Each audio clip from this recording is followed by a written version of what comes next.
ঠাম্মি তাহলে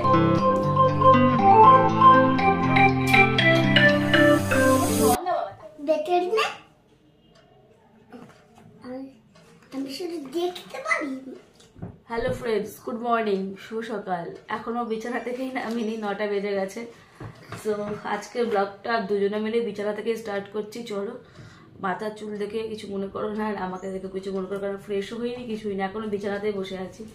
সবে উঠে বসলাম, উঠেছি কিছুক্ষণ আগে, কিন্তু উঠে যেই নেমেছি আর শীতে কাপড় দিয়েছে, আবার এসে ব্ল্যাঙ্কেটের তলায় ঢুকে পড়েছি। তো যাই হোক, নতুন করে শুরু হলো আর একটা দিন, তোমাদের সাথে শেয়ার করতে চলেছি। আই থিঙ্ক আজকের ব্লগটা অনেক ভালো হতে চলেছে। আজকে কি কি শেয়ার করবো সবটাই তোমাদের সাথে শেয়ার করবো। আর বাবু ঘুমের থেকে উঠেই বলছে আমাকে ফলের বইটা দাও। সো ও নিয়ে বসে পড়েছে, এই যে একটা ফলের বই, ও খেলছে।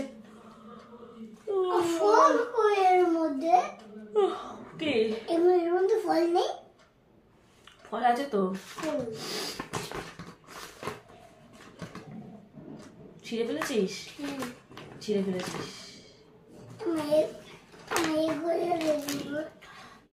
এই যে এই বইটা, এটা হচ্ছে তোমাদের সাথে এরকম শেয়ার করেছে, এটা ই বুক।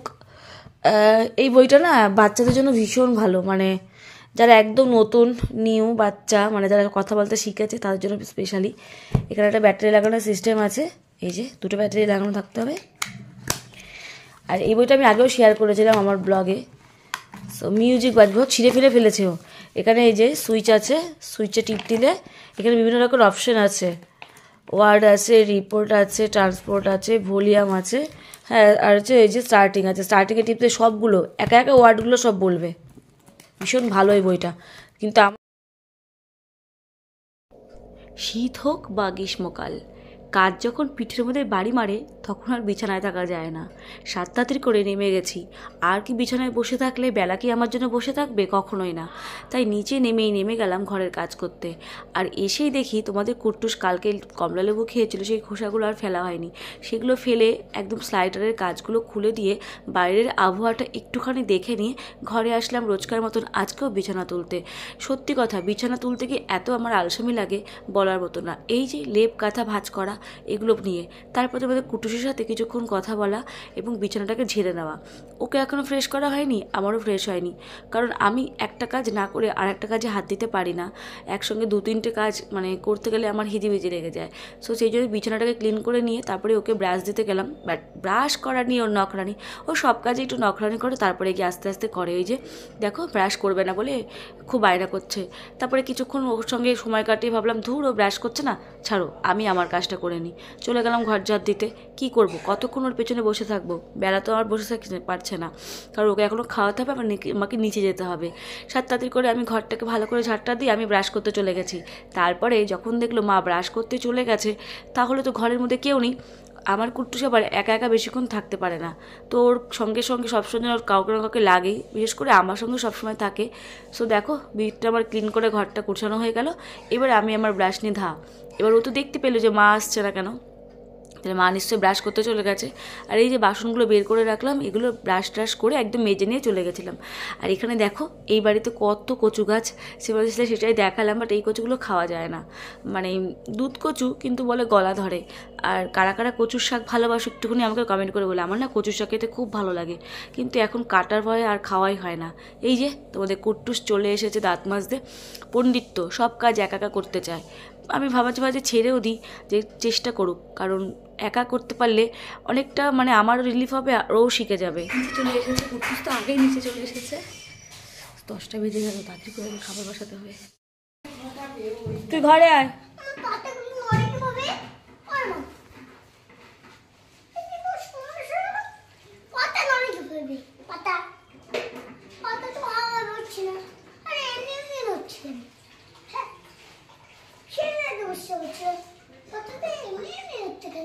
গুলিয়ে নাও, তোকে গুলাতে হবে, এটা খেয়ে নাও। গুলাও তুমি গুলাও।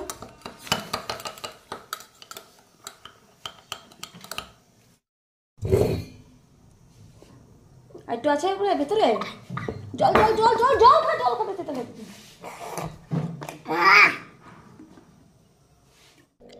কুট্টুসের সেই ডালে চালে খিচুড়ি, আর আজকে না মাছ আছে, মানে আগের দিনই মা মাছ এনে রেখে দিয়েছিল, রুই মাছ। তো সেই মাছ আর মাছের মাথা আছে অনেকগুলো, মুড়ি ঘন্ট করবে বলে। আমি এদিকে আলুটা কেটে রেখে দিয়েছিলাম মাছের ঝোলটা করব বলে, খুব তাড়াতাড়ি করছি। আর কুট্টুসের জন্য ডিম সেদ্ধ দিয়েছিলাম খাওয়ার জন্য। তখন ঠাম্মা দাদু মরে যাবে। কি? ওমা, তখন তুমি বুড়ো হয়ে যাবে, তখন ঠাম্মা দাদু মরে যাবে। বাজে কথা কে বলতে বলছে তোকে এত? কুট্টুসকে খাওয়াতে খাওয়াতে একটুখানি ম্যাগি বানিয়ে নিলাম, আমি একটু ম্যাগি খেয়ে নেবো। সো আমি একটু পেঁয়াজ দিয়েছি, একটু বাদাম দিয়ে ম্যাগিটা করে নিয়েছি।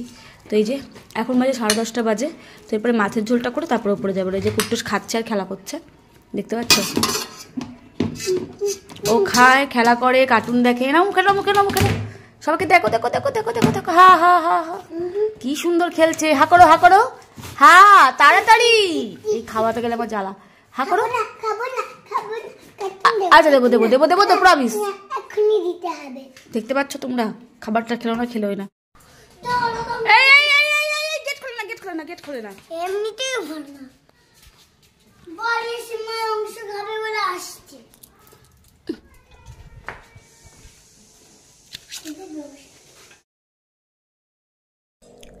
জানো তো বন্ধুরা, তোমাদের এই কুট্টুসের এই পাকা পাকা কথা মাঝে মাঝে আমাকে খুব বিপদেও ফেলে দেয়। মানে এমন এমন একটা কথা বলবে, তোমরা নিজেরাই শুনে অবাক হয়ে যাবে যে এইটুকুনি বাচ্চা এত বড় কথা বলতে পারো, তার মানে শেখানো কথা। বললো যে সবাই মাছ, আমি পেঁয়াজ দিয়ে মাছের ঝোল খেতে পারি না। তো মা বললো পেঁয়াজ দিয়ে হতে পারে, তুমি শুধু বাবুর জন্য করবে, মানে আমার ছেলের জন্য বললো। তো আমি শুধু ছেলের জন্য এই যে একটুখানি করছি, দুটো আলু দিয়ে প্লেন, ও তো লঙ্কা খায় না, তো ওটা আদা দিয়ে জিরে গুঁড়ো দিয়ে ব্যাস হলুদ নুন দিয়ে দিই।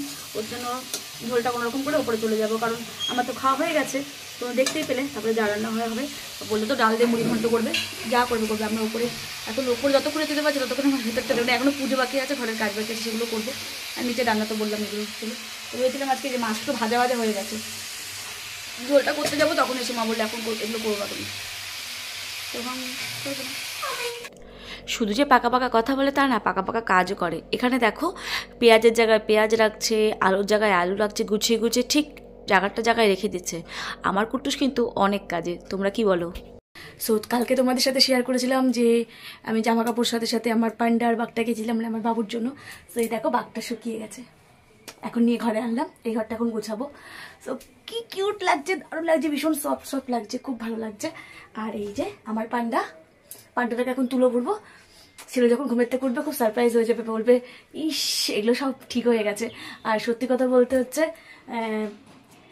আমি মানে ছেলেকে ঘুম পাড়িয়ে নিচে থেকে এসছি, এখন মানে খাওয়া দাওয়া কমপ্লিট করে আসলাম। সো চলো এটাকে ভরে নিই, কারণ উঠে গেলে আবার চিৎকার করবে, তো তাড়াতাড়ি করে নিই, চলো।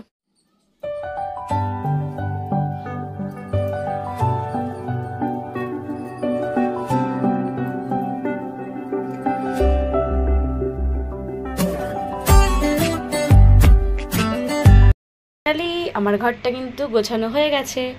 আর এই যে গোলমলু পান্ডা আর বাঘ,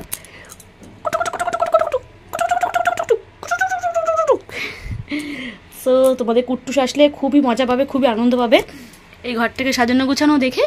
তো চলো এখন আমি নিচে যাই, নিচে কুট্টুস আছে, পরে আবার। এই যে বালতি গামলা নিয়ে ঘরে এসে আর দাঁড়াইনি, 11:22 বেজে গেছে, এখন যদি দাঁড়াতে যাই অনেক লেট হয়ে যাবে। তো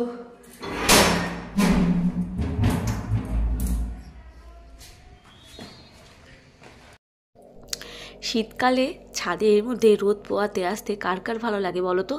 যে কোনো অছিলায় ছুতায় ছাদে আসার চেষ্টা করি, আমিও তাই এসেছি। বাট আমাদের ছাদে তো রোদই নেই, কারণ সেট করা আছে। আর এই যে জামা কাপড় ভিজিয়ে দিয়ে গেলাম। অনেক দিন ধরে তোমাদেরকে বলছিলাম যে এইটা পরিষ্কার করবো, মানে আমার এই সেন্টার টেবিলটা কী হয়েছে বলো তো? সেন্টার টেবিলটা মানে আজকের না, অনেক দিন ধরে একভাবে পড়ে আছে, এটাকে পরিষ্কারই করা হয় না। আজ না কাল, কাল না পরশু করবো, এই করে করে আমার দিন যায় আর পরিষ্কার করা হয় না। তো আজকে আলটিমেট আমি সিদ্ধান্ত নিয়েছি এটাকে পরিষ্কার করবো। তো চলো ঝটপট করে ক্লিয়ার করে নামিয়ে নিয়ে আসছি। আমাদের মতন ঘরের বউদের সংসারের সারমর্ম বুঝতে বুঝতে গোটা জীবন পার হয়ে যায়, তাও মনে হয় আমরা সংসারটাকে বুঝতে পারি না। কেননা সংসারে যত তুমি ঢুকবে ততই দেখবে অথই সমুদ্র। মানে আমরা যখন সমুদ্রের কুলকিনারা পাই না, সংসারও কিন্তু তাই, আমাদের সংসারে কোনো কুলকিনারা হয় না, একের পর এক কাজ আমাদের থেকেই যায়। কখনো যদি মনে করো বাহ আজকের দিনটা ছুটি আছে, কিন্তু দেখবে ছুটি কিন্তু নেই, তোমার জীবনে কাজ কিন্তু আছেই। এই জায়গাটা আমি প্রায় অনেক দিন ধরে পরিষ্কার করি না। সো বললাম যে সময় সংসারের মধ্যে সমুদ্রের মতন কাজ, দেখতে হলে কী হবে যে একটুখানি জায়গায় থাকি, কিন্তু কাজ কিন্তু অফুরন্ত থাকে, তাই না? অল্প জায়গাকেও পরিষ্কার করতে গেলে কিন্তু অনেকটা টাইম মেনটেন করতে হয়। আর আমার সঙ্গে তো আছে আমার সুপারম্যান, আমার কুট্টুস, সব কিছুতে হেল্প করতে আমাকে সাহায্য করে। সো দেখো এখনও হেল্প করছে আমাকে, সো গড গিফট আমার কাছে। তো দেখো গোছানো আমার কমপ্লিট হয়ে গেল, কিন্তু এই জায়গাটার পরিস্থিতি দেখো, এই জায়গাটা না মুছলে এখন আর হবে না। চলো এই জায়গাটা মুছে নিই। বেলা বাজলো আড়াইটা বেজে গেছে। খেয়ে দিয়ে নিয়েছি, সেই স্নান টান করে এসে তারপরে পুজো দিয়ে নিয়ে মানে এত দৌড়ঝাঁপ, আর এই কুট্টুস এত দুষ্টামি করে, মানে বলা যায় মানে কি বলতো, একার জীবন মানে যেমন ভালো তেমন খারাপও। সো আর সবার সাথে চলা থাকাটা, বিশেষ করে বাচ্চা নিয়ে, মানে খুবই খারাপ। আমি বলতে পারছি না কেন কি হয়েছে। ছোট থেকে বড় হয়েছি, যেখানে ভালো লাগেনি সেখানে কখনো যাইনি, যেখানে ভালো লেগেছে সেখানে গেছি। বাট এখন ভালো লাগলেও থাকতে হবে, ভালো না লাগলেও থাকতে হবে, এটা বাধ্যবাধকতার জায়গা। দেখেছো, কথা বলতে বলতে আবার সিঁদুরটা পরা হয়নি। সো চলো সিঁদুরটা পরে নিই।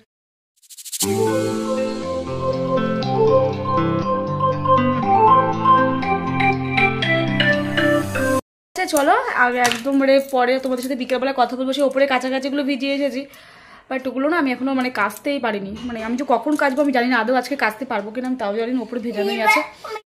গুড ইভিনিং ফ্রেন্ড, শুভ সন্ধ্যা। এখন সন্ধ্যা হয়ে গেছে 6:45। তো আমার সন্ধ্যাবাতি দেওয়া কমপ্লিট। আর তোমাদের কুট্টুস এই এখন উঠলো ঘুমের থেকে, প্রতিদিন তোমাদের বলি ঘুমের থেকে উঠে দিতে চলে গেছে। তো আজকে না উঠতেই চাইছিল না, কি ঠান্ডার জন্য নাকি কি জানি এত ঘুমিয়েছে। আমি এখন ডেকে ডেকে তুললাম, আমি বলছি ওঠ বাবা, উঠবি না, সন্ধ্যা হয়ে গেছে, খাওয়াবো, পড়তে বসাবো। সে একটা লজেন্স আছে ওর জন্য, ওই লজেন্স তোকে দেবো এখন। এই দেখো ললিপপ, কে কে ভালোবাসো তোমরা ললিপপ? খাবে তোমরা? এটা শুধু মায়া কুট্টুসের জন্য। তো দেখো কেমন হাসছে, মানে ওর এগুলো খুব ব্লাশিং করে, মানে কি বলতো, এগুলো খুব পছন্দ করে। মাঝে মাঝে আমি ওর কাছে ছোট বেবি বয় গার্ল হয়ে যাই, তো ও আমাকে শাসন করে খুব। মানে এই জিনিসগুলো আমার এত ভালো লাগে। মানে কারা ভালো খাবে ললিপপ? ললিপপ বন্ধুদেরকে একটু দেবা? তোমার সাথে দেখিয়ে নে একটা হাম্পি গালে।